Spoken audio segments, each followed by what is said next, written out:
कंचन इब्राहिमपुर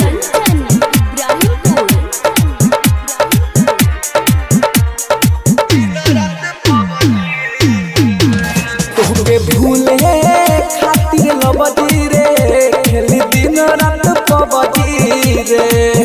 तोहके भूले खातिर लबजी रे खेली दिन रात पबजी रे। ओखिया जागता निक न लागता, ओखिया जागता निक न लागता, अरे खाना रोटी सब्जी रे।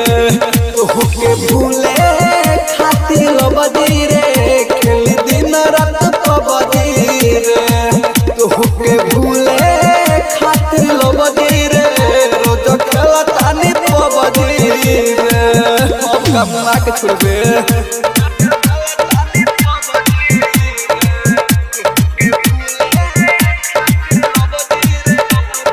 कंचन इब्राहिमपुर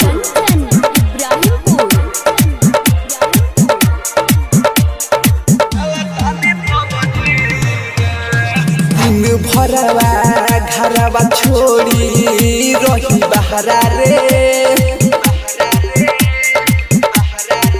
हो प्यार कोई के धोखा दिहले जखम गहरा रे।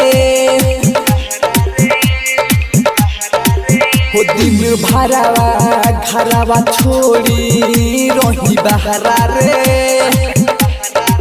हो प्यार कोई के धोखा दिहले जखम गहरा रे। सुन तोरा चक्कर में पिटता रे बाबूजी रे। तोहके भूले खातिर लबजी रे खेल दिन रात पबजी रे। तोहके भूले खातिर लबजी रे खेल दिन रात पबजी रे।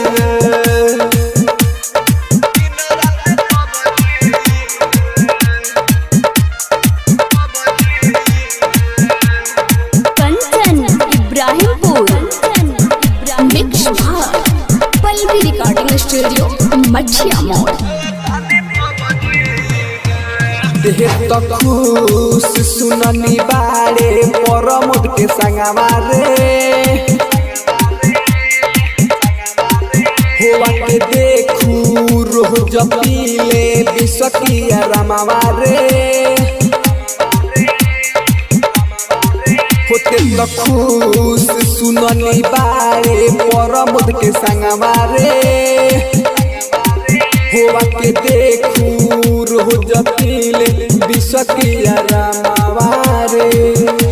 कहे अमर जितना ही माफ करी है रबजी रे। तोहके भूल